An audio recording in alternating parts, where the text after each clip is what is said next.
Hi all, welcome back to our channel. இன்றைக்கி நம்ம சேனலில் என்ன வீடியோ பார்க்க போகிறோன்னு பார்த்தீங்கன்னா, நம்ம வீட்டில் இருக்க எல்லா பிளான்ட்ஸ்க்குமே வந்து பார்த்திங்கன்னா ஒரு all in one liquid fertilizer தான் பார்க்க போகிறோம்.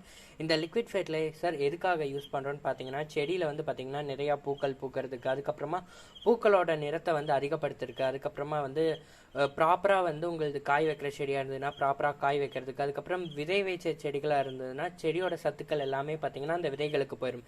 இப்போ நம்ம அடினியம் செடியை எடுத்துட்டிங்கன்னா அதோட சத்துக்கள் ஃபுல்லாக வந்து அந்த சீட் பேக்குக்கு போயிடும்.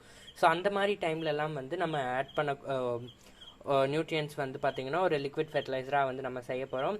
அது மட்டும் இல்லாமல் இது வந்து பார்த்திங்கன்னா நம்ம வேர் மூலமாக வந்து இதை நம்ம தண்ணி மூலமாக கொடுக்கறதுனால வந்து பார்த்திங்கன்னா இது டைரெக்டாக செடிக்கு மண்ணிலேருந்து போகிறதுனால வந்து உங்களுக்கு வந்து பார்த்திங்கன்னா அந்த ஃப்ரூட்டோட டேஸ்ட்டே வந்து என்ஹான்ஸ் பண்ணி கொடுக்கும், பழத்தோட சுவையை அதிகரித்து கொடுக்கும், பழத்தோட சைஸை பெருசு பண்ணி கொடுக்கும். இது மாதிரி வந்து பார்த்திங்கன்னா உங்களுக்கு நம்ம நிறையா வந்து இப்போ பார்த்திங்கன்னா இன்ஆர்கானிக் ஃபெர்டிலைசர்ஸ் வந்து ஆட் பண்ணுறோம். ஸோ அது எல்லாத்துக்கும் பதிலாக இந்த ஒரே ஒரு ஃபெர்டிலைசர் வந்து செஞ்சு போட்டோம் அப்படின்னா போதும், நம்ம செடியில் வர்ற எல்லா பிரச்சனைகளுக்குமான தீர்வும் வந்து இதில் இருக்குது. ஸோ இதை வந்து எப்படி செய்கிறதுன்னு பார்க்கலாம். ஸோ ஃபஸ்ட் வந்து நம்மளுக்கு தேவை என்னன்னு பார்த்தீங்கன்னா நிலக்கடலையோட இந்த தோல் தான். இது எதுக்காக வந்து பயன்படுது அப்படின்னு பார்த்தீங்கன்னா செடிகளில் வந்து நீர்பிடிப்பு தன்மையை அதிகப்படுத்துறதுக்கும், அது மட்டும் இல்லாமல் இதை வந்து நம்ம செடிகளுக்கு லிக்விட் ஃபெர்டிலைசராக கொடுக்கும்போது பார்த்தீங்கன்னா இதோட மண்ணோட தன்மை அதிகப்படுத்துறது மட்டும் இல்லாமல் மண்புழு வளர்ச்சிக்கும் வந்து இது உகந்ததாக இருக்குது. மண்புழு வளர்ந்தால் அதோட கழிவுகள் பார்த்திங்கன்னா அமிலங்கள் வந்து செடி வளர்கிறதுக்காக ரொம்பவே ஹெல்ப்ஃபுல்லாக இருக்குது. ஸோ அதுதான் வந்து பார்த்திங்கன்னா இதெல்லாம் ஆட் பண்ணுறது எதுக்காகன்னு பார்த்தீங்கன்னா அந்த மண்புழுவோட வளர்ச்சியை வந்து இன்னும் வந்து இன்க்ரீஸ் பண்ணுறதுக்கும், அதை வந்து இயற்கையான முறையில் இது பண்ணுறதுக்குன்னா. ஸோ அது இந்த எனர்ஜியெல்லாம் அதை எடுத்துகிட்டு அது வெளிவிடுற கழிவுகள் வந்து பார்த்திங்கன்னா இன்னுமே வந்து ரிச்சான நியூட்ரியன் கண்டென்ட் இருக்கும். ஸோ அதனால் வந்து செடி பார்த்திங்கன்னா 100% ஆர்கானிக் அண்ட் நேச்சுரலில் வளரும். ஸோ அதுக்காக தான் வந்து பார்த்திங்கன்னா இதை வந்து ஆட் பண்ணுறோம். ஸோ அடுத்தது பார்த்திங்கன்னா வந்து பச்சை இலைகள் வந்து எடுத்துக்கோங்க. நான் வந்து பார்த்திங்கன்னா வேப்ப இலை எடுத்திருக்கேன். ஸோ வேப்ப இலை தான் வந்து ரொம்ப பெஸ்ட். ஏன்னு பார்த்தீங்கன்னா இது வந்து மண்ணை வந்து லூஸ் பண்ணி கொடுக்கும். உங்களுக்கு வந்து ரொம்பவே இறுகின மண் அப்படின்னா இப்போ பார்த்தீங்கன்னா செம்மண் எல்லாமே வந்து கொஞ்சம் இறுகின மாதிரி மண் தான். ஸோ அப்படியெல்லாம் இருக்கும்போது பார்த்தீங்கன்னா இது வந்து மண்ணை ஃப்ரீ பண்ணி விடுது. அதுக்கப்புறமா வந்து மண்ணில் இருக்க பாக்டீரியாஸ் எல்லாத்தையுமே வந்து இது சரிப்படுத்திடுது. மேலும் வந்து பூச்சிகள் எதுவும் தாக்காமல் இருக்கிறதுனால வந்து பார்த்திங்கன்னா இதை வந்து நம்ம ஆட் பண்ணுறோம். இது வந்து பொதுவான ஒரு ஓட்டம். ஸோ நெக்ஸ்ட் பார்த்தீங்கன்னா நான் வந்து கொஞ்சம் காய்ந்த பூக்கள் எடுத்திருக்கேன். இது எதுக்காகன்னு பார்த்தீங்கன்னா செடியோட பூக்கள் வந்து பார்த்தீங்கன்னா உங்களுக்கு கலர் இன்க்ரீஸ் பண்ணும் அப்படின்னா வந்து இதை வந்து ஆட் பண்ணலாம். அது மட்டும் இல்லாமல் இந்த பூக்கள் வந்து பார்த்தீங்கன்னா ஒரு பேசிக்கான ஒரு ஃபெர்டிலைசராக வந்து இருக்குது. இதுவும் பார்த்தீங்கன்னா ஊற வச்சு தண்ணியில் ஊற்றும் போது இதில் இருக்க நியூட்ரியன் கண்டென்ட்டும் வந்து செடிக்கு போய் சேரும். அப்போ வந்து செடியும் ஸ்ட்ராங்காக இருக்கும். அட் த சேம் டைம் இலைகளோட கலரும் அதிகரிக்கும். அதுக்கப்புறமா வந்து பூக்களும் வந்து நிறையா பூத்து குலுங்கிறதுக்கான வாய்ப்புகள் இருக்குது. அதனால வந்து இந்த காய்ந்த பூக்கள் வந்து யூஸ் பண்ணியிருக்கோம். ஸோ அடுத்தது வந்து பார்த்திங்கன்னா வாழைப்பழத்தோல். இதில் வந்து பார்த்திங்கன்னா vitamin B6, vitamin B12, magnesium, potassium, phosphate, கால்சியம்னு எக்கச்சக்கமான சத்துக்கள் இருக்குது. இது வந்து பார்த்திங்கன்னா பூத்து காய்க்கிற எல்லா செடிகளுக்குமே வந்து பார்த்திங்கன்னா ஒரு நெசசரி நியூட்ரியண்ட்டாக இருக்குது. ஸோ வந்து இதை பூத்து காய்க்கிற செடி எதுவாக இருந்தாலும் வந்து கண்டிப்பாக வந்து நீங்கள் வந்து இதை ஆட் பண்ணணும். இதை வந்து கட் பண்ணி அப்படியே செடியை சுற்றி போட்டு விடலாம். அப்படி இல்லைன்னா இது நான் இப்போ செய்கிற மாதிரி லிக்விட் ஃபெர்டிலைசராகவும் செய்யலாம்.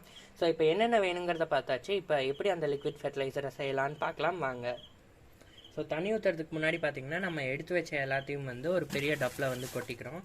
நீங்கள் வந்து உங்களுக்கு வந்து நெக்ஸ்ட் வந்து பார்த்திங்கன்னா வேப்பிலை, பச்சை இலைகள் வந்து எது வேணாலும் ஆட் பண்ணிக்கலாம். வேப்பிலை வந்து பெஸ்ட்டு. அடுத்ததாக வாழைப்பழத்தோல், அடுத்தது நிலக்கடலை பருப்போட தோல். எல்லாத்தையும் சேர்த்துட்டு நல்லா வந்து லைட்டாக கலந்து விட்டுக்கோங்க.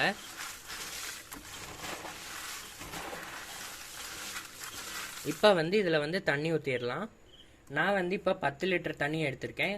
நான் வந்து எடுத்த எல்லாத்தையும் பார்த்திங்கன்னா கரெக்டாக இந்த 10 லிட்டர் டப்பா வந்து ஃபுல்லாக வந்தது. ஸோ அதனால் வந்து அதுக்கு 10 லிட்டர் தண்ணி வந்து ஈக்குவலைஸ் பண்ணி எடுத்துக்கிறேன். நீங்கள் 2 கப் அளவுக்கு எடுத்தீங்கன்னா 2 கப் அளவு தண்ணி ஆட் பண்ணிக்கோங்க. அதுதான் வந்து கரெக்ட் லெவல்.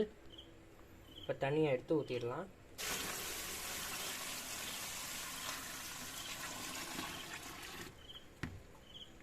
இது வந்து பார்த்திங்கன்னா ஃபெர்மெண்ட் ஆகிறதுக்கு குறைஞ்சது வந்து பார்த்திங்கன்னா 20 டேஸ் வந்து ஆகும்.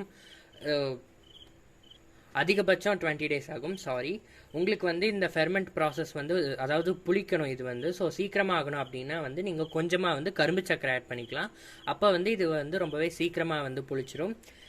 இதை வந்து பார்த்தீங்கன்னா நீங்கள் மறுபடியும் இது கூட ஆட் பண்ணுறீங்க அப்படின்னாலும் நிலக்கடலை தோல், அதுக்கப்புறமா காய்ஞ்ச இலைகள் ஆகட்டும், ஃப்ரெஷ்ஷாக இருக்க இலைகள் ஆகட்டும் மறுபடியும் ஆட் பண்ணுறீங்கனாலும் இது கூடயே ஆட் பண்ணிக்கலாம். இது வந்து பார்த்தீங்கன்னா ஒரு 4 மாதத்துக்கு அப்புறமா இதெல்லாம் வந்து திருப்பி திருப்பி இதுலேயே தண்ணியை ரீஃபில் பண்ணி பண்ணி ஊற்றிக்கலாம். இதை செடி கொடுக்கறதுக்கு வந்து பார்த்தீங்கன்னா வந்து நம்ம நார்மல் தண்ணியோட அந்த அளவு வந்து கொடுக்க தேவையில்ல. நம்ம நார்மல் வாட்டர் கொஞ்சம், இதோட வாட்டர் கொஞ்சம், லைக் அது 1 லிட்டர் கொடுக்குறீங்கன்னா இது 1/2 லிட்டர், அது 1/2 லிட்டர் அந்த அளவில் வந்து செடிக்கு கொடுக்கணும். அதுக்கப்புறமா வந்து இது ஒரு 4 மாதத்துக்கு அப்புறம் பார்த்தீங்கன்னா இது கருத்து ஒரு டீகம்போஸ்ட் ஆன மாதிரி ஆயிரும். அப்போ வந்து இதை எடுத்து டைரெக்டாக சாயில் மேலே வந்து செடிகளுக்கு உரமாக போடலாம். அப்போ வந்து அது இன்னும் சத்துமிக்க ஆர்கானிக் ஃபர்டிலைசராக வந்து செடிகளுக்கு இயங்கும். ஸோ இதை வந்து 20 டேஸ் கழித்து வந்து பார்த்தீங்கன்னா நான் உங்களுக்கு இந்த வீடியோ கூடயே வந்து அட்டாச் பண்ணி எப்படி புளிச்சிருக்கு, எப்படி செடிக்கு ஊற்றணும் அப்படிங்கிறத வந்து காட்டுறேன். Will wait for 20 days.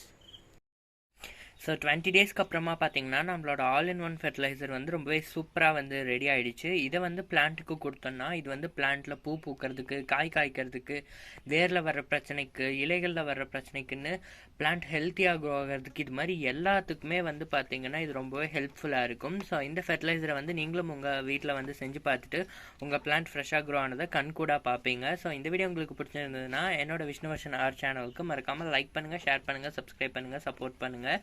Thanks for வாட்சிங். நன்றி, வணக்கம்.